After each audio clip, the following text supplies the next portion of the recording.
అదే RTV app వార్తల్ని క్షణాల్లో చదివే అవకాశం ఉంటుంది. ఒక న్యూస్ పేపర్, ఒక టెలివిజన్ ఛానల్ మీ చేతుల్లో ఎప్పుడూ ఉంటాయి.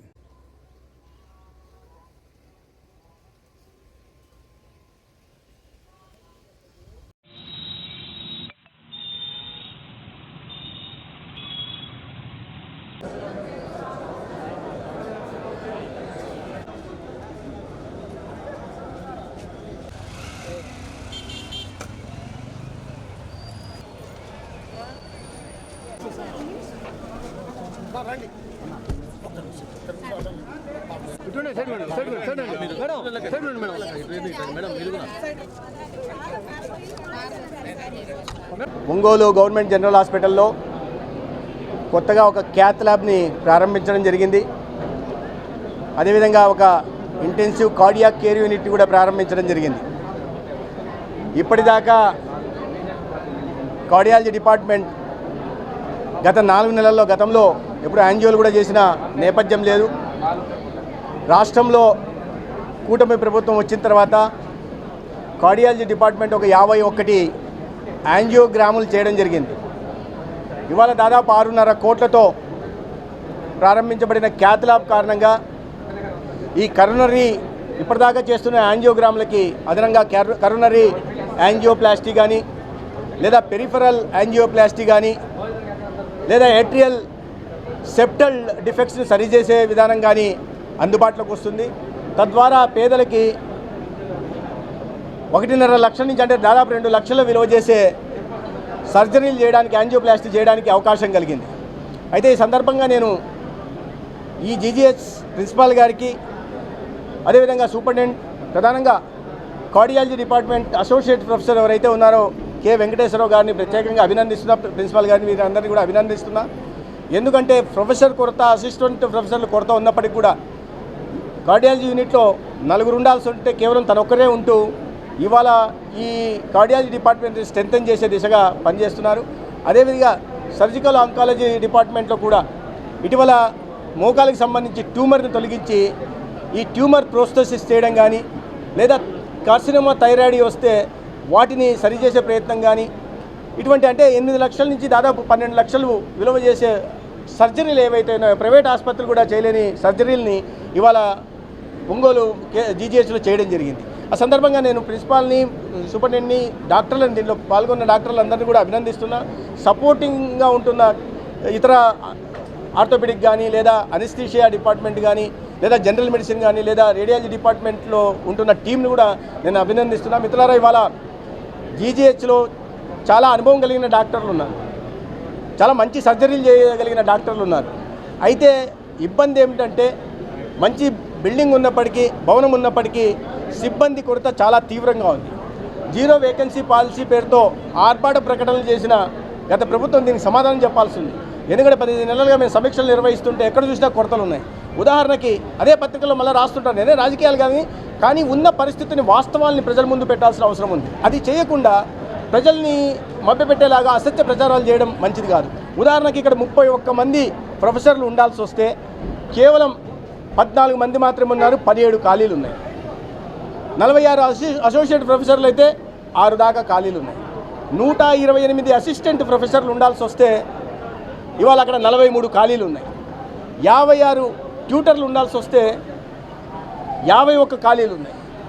అదేవిధంగా 86 సీనియర్ రెసిడెంట్స్ ఉండాల్సి వస్తే అక్కడ 73 ఖాళీలు ఉన్నాయి. అంటే ఇదే విధంగా నర్సింగ్ స్టాఫ్ కానీ ఈ విధంగా అంటే ఈ ఖాళీలు ఓవర్ నైట్ వచ్చినవి కాదు. గత ప్రభుత్వం నుంచి ఇది నేను చెప్తున్న సంఖ్య 613 టీచింగ్, నాన్ టీచింగ్ స్టాఫ్ ఉండాల్సి వస్తే 357 ఖాళీలు ఉన్నాయంటే ఎటువంటి పరిస్థితుల్ని వారసత్వంగా చంద్రబాబు నాయుడు గారి నాయకత్వంలోని కూటమి ప్రభుత్వం తీసుకుందనే ప్రయత్నం చేయాలి. అయితే వీటిని సరి చేయకుండా గతంలో 0 వేకెన్సీ పాలసీ అని మాట్లాడేసి ఇక్కడ చూస్తే 60% ఖాళీలు ఉన్నాయి. ఏ హెల్త్ ఫెసిలిటీకి పోయినా, అది టెర్షరీ హెల్త్ ఫెసిలిటీ అయినా లేదా సెకండరీ అయినా ప్రైమరీ అయినా కూడా ఎక్కడికి వెళ్ళినా కూడా ఇదే పరిస్థితిలో వేకెన్సీస్ ఉంటున్నాయి. కానీ 0 వేకెన్సీ పాలసీ అని గతంలో ఆర్భాట ప్రకటనలు చేసుకునేవారు. ఈ రోజు కూడా అదే అసత్య ప్రచారాలు చేస్తున్నారు. సూపర్ స్పెషాలిటీలో 60% దాకా వేకెన్సీస్ ఉంటున్నాయి.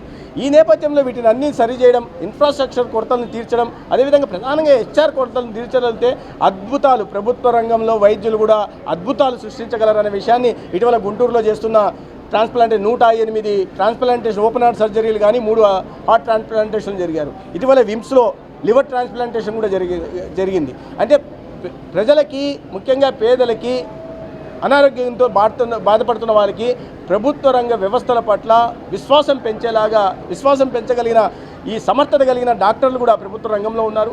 మరి కాస్త మోటివేషన్ ఉంది. అయితే ఈ ఒత్తిడి కారణంగా దగ్గరగా 60% కొరతలతో ఒకే ప్రొఫెసర్ అన్ని రకాల సర్జరీలు చేయాల్సి ఉంది, ఓపీలు అటెండ్ కావాల్సి ఉంది, అదేవిధంగా విద్యాబోధన కూడా చేయాల్సి ఉంది. ఈ నేపథ్యంలో కూడా ఆ ప్రతికూలల మధ్య కూడా పనిచేస్తున్నందుకు నేను నిజంగా వైద్య సిబ్బందిని అభినందిస్తున్నా. రెండో వైపు ఏ పవిత్ర వృత్తిని మీరు ఎన్నుకున్నారో ఆ పవిత్ర వృత్తికి అంకిత భావంతో పనిచేయాలని, సాయంత్రం పూట ఈ ఓపీ మీ పని వేళలు పూర్తిగా ఉండాలని, ఎమర్జెన్సీ కేసెస్లో అందుబాటులో ఉండాలని కూడా వారికి చెప్పడం జరిగింది. ఈ ఆసుపత్రిలో ఉంటున్న కొరతల్ని గుర్తించడం జరిగింది, ప్రజలు ఎదుర్కొంటున్న సమస్యలను గుర్తించడం జరిగింది. ఈ ప్రభుత్వం దృష్టికి తీసుకెళ్లిన తర్వాత వీటిని సమీక్ష నిర్వహిస్తున్నాం. కాస్త ఫైనాన్షియల్ స్టెబిలిటీ వచ్చిన తర్వాత వీటిని అన్నింటి తీర్చేదిద్దగా చేసి ఆరోగ్య వ్యవస్థలు ముందుగా ఉంటున్న టీచింగ్ హాస్పిటల్స్ 17 అయితే ఉన్నాయో వీటిని స్ట్రెంథెన్ చేసే దిశగా ప్రయత్నాలు తీసుకుంటాం. అదేవిధంగా గతంలో అవగాహన రాహిత్యంతో, ఆలోచన లేకుండా మొదలుపెట్టిన కాలేజీల్లో 10 కాలేజీలు వెనుక టీచింగ్ స్టాఫ్ లేకుండా ఫ్యాకల్టీ డెఫిషియన్సీ ఇవాళ మొదలు ఎప్పుడో 2011లో మొదలైన ఈ ఆసుపత్రిలోనే డెఫిషియన్సీ మీరు అంత శాతం ఉందంటే 60% ఉందంటే కొత్తగా కాలేజీలకు ఎక్కడి నుంచి వస్తారు? నాణ్యమైన ప్రొఫెసర్లు, అసిస్టెంట్ ప్రొఫెసర్లు, అసోసియేట్ ప్రొఫెసర్లు లేకుండా, ట్యూటర్స్ లేకుండా, సీనియర్ రెసిడెంట్స్ లేకుండా ఎటువంటి విద్యను మనం అందించగలం? ఎటువంటి డాక్టర్లను తయారు చేయగలం? అంతేందుకు గతంలో మొదలుపెట్టిన ప్రభుత్వ ఆర్భాటంగా మొదలుపెట్టిన కళాశాలలో ముఖ్యమంత్రి గారి సొంత నియోజకవర్గమైన పులివెందల్లో షార్టేజ్ డెఫిషియన్సీ వచ్చేసి ట్యూటర్స్ డెఫిషియన్సీ, ఫ్యాకల్టీ డెఫిషియన్సీ 50% ఉంది. మార్కాపురంలో అయితే 4 సంవత్సరాల క్రితం మొదలుపెట్టిన కాలేజీ కేవలం 4% మాత్రమే ఆర్థిక పురోగతి ఉంది. 4% దాన్ని వదిలేశారు. ఇవన్నీ ఇప్పుడు కొత్త ప్రభుత్వం ఎప్పుడు కడుతుందని విమర్శలు చేస్తుంటారు. అందుకనే ఆ 10 కాలేజీని పబ్లిక్ ప్రైవేట్ పార్ట్నర్షిప్లో తీసుకెళ్ళి, ఎందుకంటే ఇప్పుడు ప్రధానంగా మనం ఆలోచించాల్సింది ఏంటంటే రోగులకు సంబంధించి వ్యాధి బారిన ఆసుపత్రులకు వచ్చే రోగులకి ఎటువంటి నష్టం లేదు. ఎందుకంటే ఎన్టీఆర్ వైద్య సేవ కింద 25 లక్షల దాకా ఉచితంగా వైద్య సేవ, అది ప్రభుత్వ ఆసుపత్రి అయినా ఉంటుంది, ప్రైవేట్ ఆసుపత్రి అందుతుంది. కాబట్టి రోగగ్రస్తులకి, పేదలకు వచ్చిన ఇబ్బంది లేదు. రెండోది, కొత్తగా మొదలైన 7 ప్రభుత్వ కళాశాలల్లో సెల్ఫ్ ఫైనాన్సింగ్ స్కీమ్ తీసుకొచ్చి దాని కింద ప్రభుత్వం, ప్రైవేట్ కళాశాలలకి తేడా లేకుండా కన్వీనర్ కోటాలో, మెరిట్ కోటాలో కూడా 4.5 లక్షల దాకా ఫీజు పెట్టారు. మేనేజ్మెంట్ కోటాలో 13 లక్షలు పెట్టారు. అదేవిధంగా ఎన్ఆర్ఐ కోటా, అంటే ప్రైవేట్ కళాశాలలో ఏ రకమైన ఫీ స్ట్రక్చర్ ఉందో దాన్నే ఇప్పుడు కొత్తగా మొదలుపెట్టిన 7 కళాశాలలో కూడా వచ్చాయి. దానివల్ల స్టూడెంట్లకు కూడా అదనంగా ఒరిగే ఇబ్బంది లేదు. అందుకని ఒక నాణ్యమైన వైద్య విద్యను అందించే దిశగా ప్రభుత్వం ఈ మిగిలిన 10 కాలేజీలని పీపీపీ మోడ్లో పూర్తి చేయాలి. తద్వారా ఒక నాణ్యంగా కలిగిన వైద్యుని తయారు చేయాల్సి ఉంది, ఒక ఆరోగ్య సంరక్షణ కాపాడుకోవడానికి ప్రయత్నం చేయాల్సి ఉంది. ఆ దిశగా ప్రభుత్వం అనేక ప్రయత్నాలు మొదలుపెట్టింది. ఇవాళ క్రిటికల్ కేర్ బ్లాకులు మంజూరు చేయడం కానీ, లేదా ఈ ట్రైబల్ ఏరియాస్లో ఉంటున్న మల్టీ స్పెషాలిటీ ఆసుపత్రులను నిర్మించడం కానీ, లేదా గ్రామీణ ప్రాంతాల్లో ఉంటున్న విలేజ్ హెల్త్ క్లినిక్లను కొత్తగా నిర్మించడం కోసం PM అభిమ్ కింద కానీ, లేదా ఫిట్ ఫైనాన్స్ కమిషన్ కింద నిధులు తీసుకొచ్చే దిశగా ప్రయత్నం చేస్తున్నాం. అది కాకుండా ప్రైవేటు రంగంలో కూడా అంటే పేదలకు సంబంధించినంత వరకు ఎన్టీఆర్ వైద్య సేవ ద్వారా ఉచితంగా వైద్యం లభిస్తుంది. కాబట్టి ప్రతి నియోజకవర్గంలో కూడా 175 నియోజకవర్గాల్లో 100 బెడెడ్ మల్టీ స్పెషాలిటీ, 100 నుంచి 300 మల్టీ స్పెషాలిటీ ఆసుపత్రుల నిర్మాణం కూడా చేసి ప్రతి నియోజకవర్గానికి నాణ్యమైన వైద్య సేవల్ని అందించాలని ప్రభుత్వం లక్ష్యంగా పెట్టుకుంది. ఆ దిశగా గౌరవ ముఖ్యమంత్రి గారు సమీక్షలు నిర్వహించి ప్రయత్నాలు కూడా చేయడం మొదలుపెట్టాం. దానికి సంబంధించిన RFPని ప్రైవేట్ మెడికల్ కాలేజీకి సంబంధించిన కానీ, PPP మోడ్లో నిర్మించే విషయంలో కానీ, లేదా PPP మోడ్లో 100 నుంచి 300 పడకల ఆసుపత్రులు నిర్మించే విషయంలో కానీ RFP తయారు చేయడం జరిగింది. అది తొందరలోనే వీటికి టెండర్లు పిలవడం, ఆసుపత్రుల నిర్మాణానికి కూడా చర్యలు తీసుకోవడం జరుగుతుంది. చేశాం. గతంలో సబ్ సెంటర్లో ఉంటున్న వాళ్ళని ఏఎన్ఎంలు తీసుకొచ్చి ఆలోచించకుండా తీసుకొచ్చి వాళ్ళను ఇవ్వకుండా, ఈ కొత్తగా విలేజ్ హెల్త్ క్లినిక్ కాకుండా కొత్తగా తీసుకొచ్చారు, నియామకాలు చేపట్టారు. దాంతో వీళ్ళు ఆగిపోయారు.